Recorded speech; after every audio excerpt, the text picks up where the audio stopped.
तो बेटा अब एक्सरसाइज 2.4 अपन देखते हैं।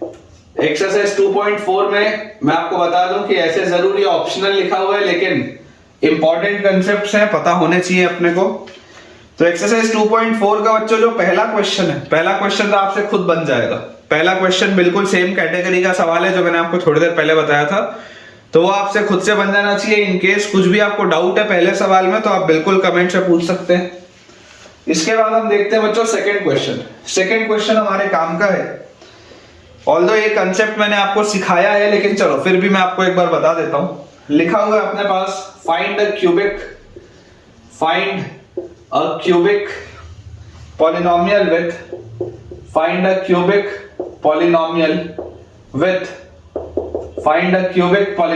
With sum sum of the product of its zeros taken two at a time, sum of the product of its zeros taken two at a time, sum of the product of its zeros taken two at a time, and the product of its zeros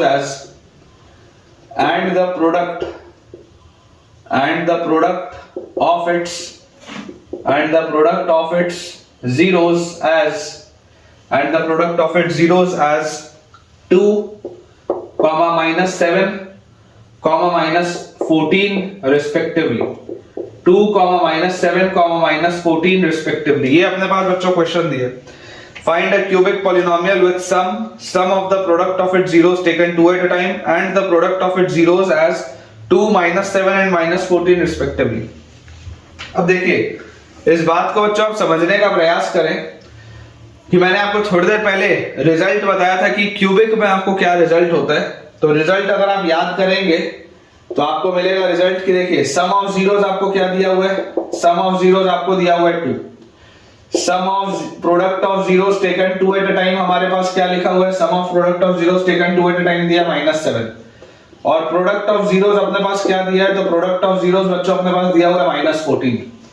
तो जो result होता है वो result क्या होता है, result होता है x cube minus sum of zeros into x square plus sum of product of zeros into x minus product of zeros is equal to 0। ये बच्चों रिजल्ट अपना होता है, ठीक है ना। ये अपने पास रिजल्ट आता है, इस बात को अपने को समझना पड़ेगा। तभी जब आप माइनस बी बाई ए करते हैं तो सम ऑफ जीरोस आता है, सी बाई ए करते हैं तो sum of product of zeros taken two at a time आता है, और माइनस डी बाई ए करते हैं तो प्रोडक्ट ऑफ जीरोस आता है। ये वो रिजल्ट था जो मैंने आपको थोड़ी देर पहले बताया था। तो अगर मुझे ये रिजल्ट याद है तो बहुत जल्दी से देखो इसको मैं कर सकता हूं। देखो इमेजिन करो अगर किसी को ये याद ना भी हो तो टेक्निक क्या होगा, टेक्निक होगा कि जनरल आपका क्या होता था, ax cube plus bx square plus cx plus d equal to 0, ये जनरल होता था। ये आपको मैं एक और टेक्निक बता रहा हूं। आप इमेजिन करें अगर मैं इस पूरे को a से डिवाइड कर दूं तो a से डिवाइड करते ही आ जाएगा x cube plus b by a x square plus c by a x plus d by a is equal to 0, और मुझे पता है अल्टरनेट प्लस माइनस चलता है, तो मेरे पास यहाँ पे आ जाएगा x cube minus b by a into x square plus c by a into x minus d by a is equal to 0। इसको आप ऐसा भी लिख सकते हो, यहां माइनस लगा दिया अंदर भी माइनस लगा दिया बैलेंस, यहां माइनस लगा दिया अंदर भी माइनस लगा दिया बैलेंस। तो ये आपके पास आ गया सम ऑफ जीरोस, ये आ गया sum of product of zeros taken at two at a time, और ये आपके पास आ गया प्रोडक्ट ऑफ जीरोस। कर सकते हैं यहां से। तो रिजल्ट अपने पास आ जाएगा x cube minus sum of zeros into x square plus sum of product of zeros into x और माइनस प्रोडक्ट ऑफ जीरोस, ये अपना आंसर है। तो इसको अपन लिख सकते हैं x cube minus 2x square minus 7x plus 14 is equal to 0। This is the answer, ठीक है क्या। देख लो बच्चों, फाइनल आंसर अपने पास जो आएगा that will be x cube minus 2x square, x cube minus 2x square. Final answer अपने पास आ जाएगा x cube minus 2x square minus 7x plus 14 equal to 0। बिल्कुल सही है। चलिए इसे क्लियर करते हैं, अगला सवाल अपना देखते हैं। नेक्स्ट अपने पास बच्चों इसमें क्वेश्चन है, क्वेश्चन नंबर 3। सेकंड के बाद थर्ड वाला क्वेश्चन भी अगेन काम का सवाल है। सवाल अपने पास लिखा है if the zeros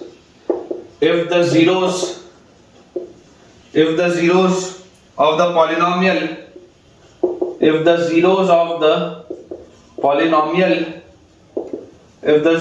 the polynomial x cube minus 3x square, if the zeros of the polynomial x cube minus 3x square plus x plus 1, if the zeros of the polynomial x cube minus 3x square plus x plus 1 are a minus b, zeros of the polynomial are a minus b comma a plus b. अगर ये तीन इसके zeros है a minus b, a and a plus b, find a and b. अब देखिए बच्चों, ये बहुत ही आसान सा सवाल है. मुझे पता नहीं क्यों कई बार कुछ टीचर्स इसको बहुत अननेसेसरी कॉम्प्लिकेट कर देते हैं, लेकिन मेरे हिसाब से it is a very easy question. आप इस बात को समझिए कि अगर आपको ये बोला जा रहा है कि ये तीनों इसके जीरोस हैं, अगर ये इसके तीनों जीरोस हैं, तो आप मुझे बताइए सम ऑफ जीरोस क्या होगा. What will be sum of zeros? तो सम ऑफ जीरोस आप बोलेंगे यहां से a minus b plus a plus b. वही जो तीनों जीरोस थे, अगर मैं इनको ऐड कर दूंगा तो सम ऑफ जीरोस निकल आएगा. तो सम ऑफ जीरोस मेरे पास आ रहा है 3a. यहां से बच्चों सम ऑफ जीरोस मेरे पास आ रहा है 3a. और यहां से अगर आप कोफिशिएंट से देखोगे तो सम ऑफ जीरोस क्या आएगा, माइनस बी बाई. अगर आप करोगे तो यहां से आपके पास ये आ जाएगा 3 माइनस बी बाई. जब आप करेंगे तो बाय कोफिशिएंट्स है ना, बाय कोफिशिएंट्स ये आपके पास आ जाएगा. अगर हम कोफिशिएंट से चेक करेंगे तो माइनस बी बाई करोगे तो 3 आ जाएगा. तो अगर 3a का वैल्यू 3 के बराबर आ रहा है, इसका मतलब a का वैल्यू 1 के बराबर आएगा. a तो हो गया सॉल्व तुरंत. सिमिलरली अगर मान लीजिए मैं आपसे बोलता हूं कि यार मुझे बताइए प्रोडक्ट ऑफ जीरोस क्या होगा, प्रोडक्ट ऑफ जीरोस. तो प्रोडक्ट ऑफ जीरोस देखिए, अगर a की वैल्यू 1 आ चुकी है तो मेरे जीरोस कौन कौन से, 1 माइनस. अगर a की वैल्यू बच्चों अपने पास 1 आ चुकी है तो जीरोस हैं अपने पास 1 माइनस बी, 1 और 1 प्लस बी. जीरोस अपने पास कौन से, 1 माइनस बी, 1 और 1 प्लस बी. और प्रोडक्ट ऑफ जीरोस यहां से अगर मैं देखूंगा तो क्या आता है, minus b by c by minus d by, मतलब ये माइनस 1 के बराबर है. माइनस डी बाई करोगे तो बाय कोफिशिएंट्स आप ये चीज बोल सकते हैं. तो यहां से देखिए अपने पास क्या रिजल्ट आ जाता है. ये 1 का तो मल्टीप्लिकेशन बेकार है. 1 minus b into 1 plus b is 1 minus b square is equal to minus 1. तो b स्क्वायर की वैल्यू आएगी 2 और b की वैल्यू आएगी plus minus under root of 2. एकदम आसान सा सवाल. a का वैल्यू बच्चों अपने पास आ जाता है 1 और b का वैल्यू अपने पास आ जाएगा प्लस माइनस रूट 2. काफी आसान सा ये क्वेश्चन था. ठीक है, तो आप देख सकते हैं कि ऑप्शनल एक्सरसाइज भी आसान होती है, कोई बहुत ज्यादा डिफिकल्ट नहीं होती है. क्वेश्चन नंबर 3 के बाद बेटा जो क्वेश्चन नंबर 4 है वो रिपीटेड कंसेप्ट है कि अगर आपको दो जीरोस पता है और बचे हुए दो जीरोस निकालने तो आप निकाल सकते हैं. तो क्वेश्चन नंबर 4 मैं आपको बताऊंगा नहीं. क्वेश्चन नंबर 4 मेरे हिसाब से आप खुद से बना सकते हैं. सेम कंसेप्ट के सवाल मैं आपको 2 बार ऑलरेडी करा चुका हूं, और अगर स्टिल आपको उसमें कोई भी डाउट आता है या प्रॉब्लम आती है तो आप बिल्कुल बच्चों इसको कमेंट से मुझसे पूछ सकते हैं. अब अपन लास्ट क्वेश्चन देखते हैं आज के लेक्चर का और इस चैप्टर का. लास्ट बेटा अपने पास इसमें जो क्वेश्चन लिखा हुआ है दैट इज क्वेश्चन नंबर 5. सवाल अपने पास दिया है if the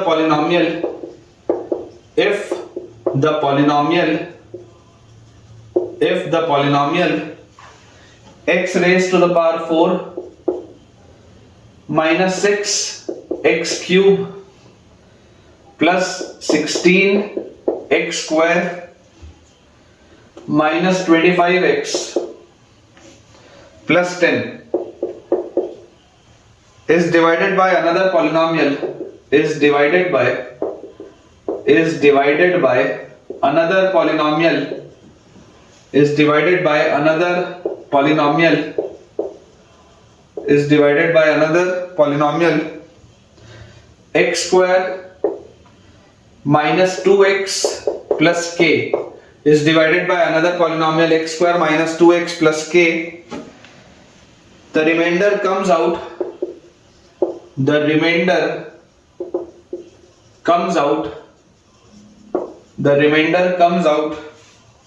to be x plus a. The remainder comes out to be x plus a. Find k and a. Find के एंड ए। बच्चों बेसिकली देखिए इसमें बोला जा रहा है कि के और ए कोई दो कांस्टेंट्स हैं, ठीक है ना, के और ए कोई दो कांस्टेंट्स हैं। आपके पास एक डिविडेंड दिया हुआ है और आपके पास एक डिवाइजर दिया हुआ है। अगर आप उस डिविडेंड को इस डिवाइजर से जब डिवाइड करेंगे तो रिमाइंडर आपके पास x प्लस ए के फॉर्मेट का आएगा। तो अपन बेटा सिंपली इसको डिवाइड करके देखते हैं। तो जैसे आप इसको डिवाइड करेंगे आपके पास देखिए ये डिक्रीजिंग ऑर्डर में ऑलरेडी जमा हुआ है। तो ये लिखा है x की power 4 minus 6x cube plus 16x square minus 25x plus 10। और इसको अब अगर हम डिवाइड कर दें इस क्वाड्रेटिक से which is x square minus 2x plus k। अगर हम इसको डिवाइड कर दें इस क्वाड्रेटिक से x square minus 2x plus k, तो जैसे बच्चों आप इसको इससे डिवाइड करोगे ऑटोमेटिकली देखो x स्क्वायर में ऐसा मैं क्या मल्टीप्लाई करूं कि x की पावर 4 बने। तो x स्क्वायर में x स्क्वायर मल्टीप्लाई करोगे तो x की पावर 4 बनेगा, लेकिन ये वाला x स्क्वायर इस माइनस 2x से ही मल्टीप्लाई होगा तो माइनस 2x क्यूब बनेगा, और ये वाला x स्क्वायर इस k से ही मल्टीप्लाई होगा तो प्लस kx स्क्वायर बनेगा। इतने में तो कोई डाउट नहीं होगा। अब सब्ट्रैक्ट जब करेंगे तो साइन चेंज होगा। तो अगर साइन चेंज अपन ने कर दिया तो ये तो देखो कैंसिल आउट हो गया। ये minus 6x cube plus 2x cube, तो ये आ गया अपने पास माइनस 4x क्यूब, और ये 16x स्क्वायर और माइनस kx स्क्वायर, तो इसको अपन लिख सकते हैं plus 16 minus k into x square, ऐसा इसको अपन लिख सकते हैं। ठीक है, ये वाले बस स्टेप में बच्चों को थोड़ा सा प्रॉब्लम आता है तो आप ऑब्जर्व करो। ये 16x square minus kx square, दोनों में से आप x स्क्वायर कॉमन लो तो 16 माइनस k अपन लिख सकते हैं, और बची हुई चीज क्या है? बची हुई चीज है माइनस 25x प्लस 10। ये अपने पास बची हुई चीज लिखी। अब अगेन x स्क्वायर में ऐसा क्या मल्टीप्लाई करें कि माइनस 4x क्यूब मिले, तो मैं बोलूंगा माइनस 4x मल्टीप्लाई करते हैं। तो x स्क्वायर और माइनस 4x ये मल्टीप्लाई होकर आपके पास क्या बना लेगा? Minus 4x cube. लेकिन ये माइनस 4x इस माइनस 2x से ही मल्टीप्लाई होगा, तो ये दोनों मल्टीप्लाई होकर अपने पास बनाएंगे प्लस 8x स्क्वायर। ये दोनों आपस में मल्टीप्लाई होकर क्या बनाएंगे? Plus 8x square. और जब ये माइनस 4x इससे मल्टीप्लाई होगा तो हमारे पास क्या आएगा? Minus 4kx। ये चीज अपने पास आ जाएगी माइनस 4kx। अगेन हम सब्ट्रैक्ट करेंगे तो साइन चेंज होगा, ये कैंसिल आउट, यहाँ पे माइनस का साइन, यहाँ पे प्लस का साइन। अब आप ऑब्जर्व करें, थोड़ा सा ध्यान से सोचेंगे। x स्क्वायर के साथ क्या लिखा है? x स्क्वायर के साथ यहाँ पर लिखा हुआ है 16 माइनस k और माइनस 8। x स्क्वायर के साथ लिखा हुआ है 16 माइनस k और माइनस 8, तो क्या इसको मैं डायरेक्टली 8 माइनस k लिख दूं क्या? x स्क्वायर के साथ देखो 16 माइनस k और उसमें माइनस 8 भी आया, तो 16 में से 8 चला जाएगा तो 8 बचेगा, और माइनस के वैसे का वैसे ही। ठीक है, 16 minus k minus 8 x square के साथ है तो इफेक्टिवली 8 माइनस k आपके पास बचेगा। और यहां पर अगर आप देखोगे x के साथ, तो यहां पर x के साथ है 4k और यहां पर x के साथ है माइनस 25, तो प्लस हम लिख सकते हैं 4k माइनस 25 इंटू x। ठीक है ना, x के साथ है 4k और माइनस 25, तो ये लिख लिया, और प्लस 10 एज इट इज है। ठीक है, प्लस 10 एज इट इज है। अब अगेन आप देखिए x स्क्वायर में ऐसा क्या मल्टीप्लाई करूं कि 8 माइनस k x स्क्वायर मिले, तो हम बोलेंगे कि आप यहां पर 8 माइनस k मल्टीप्लाई करो। तो जैसे 8 माइनस k इस x स्क्वायर से मल्टीप्लाई होगा तो 8 माइनस k x स्क्वायर मिल जाएगा, x स्क्वायर और 8 माइनस k मल्टीप्लाई होकर ये मिल जाएगा। लेकिन ये 8 माइनस k तो इससे भी मल्टीप्लाई होगा, तो अगर ये 8 माइनस k इससे मल्टीप्लाई होगा तो x के साथ आपको क्या मिलेगा? देखो आप ध्यान से, जब इन दोनों मल्टीप्लाई होंगे तो ये अपने को मिलेगा 2k माइनस 16 x के साथ। ऑब्जर्व करो, जब माइनस 2 इससे मल्टीप्लाई होगा तो माइनस 2 इससे मल्टीप्लाई होगा तो 2k माइनस 16 आएगा x के साथ, तो प्लस 2k माइनस 16 आ जाएगा x के साथ। ठीक है, देखिए मैं थोड़ा सा डायरेक्टली कर रहा हूं क्योंकि मुझे ऐसा लगता है कि 10वीं के बच्चे को ये समझ में आएगा, लेकिन अगर किसी को भी कोई भी प्रॉब्लम आ रहा है तो आप बगल में छोटा छोटा लिख के देख लो, या आप कमेंट में पूछ भी सकते हो। ये माइनस 2x जब है ये इससे मल्टीप्लाई होगा तो देखो माइनस 2 इससे मल्टीप्लाई होगा तो माइनस 2 और माइनस k 2k, और माइनस 2 और 8 तो माइनस 16 विथ x। और ये वाला जो k है ये भी इससे मल्टीप्लाई होगा तो प्लस अपने पास आ जाएगा k into 8 minus k, plus अपने पास आ जाएगा k into 8 minus k। Again हम जैसे इसको सब्ट्रैक्ट करेंगे तो सब्ट्रैक्ट करते ही बेटा साइन चेंज आपके पास होगा, और साइन चेंज अगर हुआ तो ये कैंसिल आउट हो गया। अब यहां पर देखो 4k में से 2k गया तो 2k मिला, और ये माइनस 25 और प्लस 16, ध्यान से देखो ये माइनस 25 और ये है माइनस ऑफ माइनस तो ये प्लस 16, तो माइनस 25 प्लस 16 मतलब ये अपने पास कितना आ जाएगा? माइनस 9। ये अपने पास ये चीज आ गई x के साथ, -25 प्लस 16 इज -9।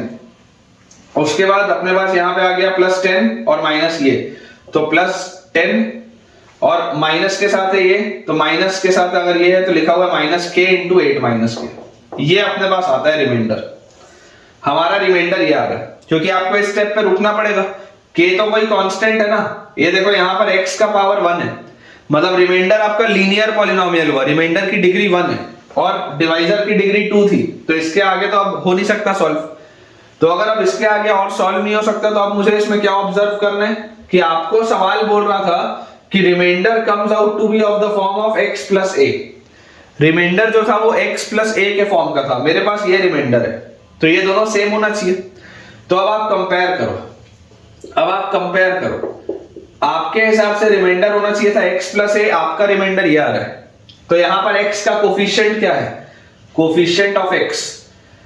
अगर हम कोफिशिएंट ऑफ x को कंपेयर करें तो यहां पर कोफिशिएंट ऑफ x 1 है और यहां पर कोफिशिएंट ऑफ x है 2k - 9।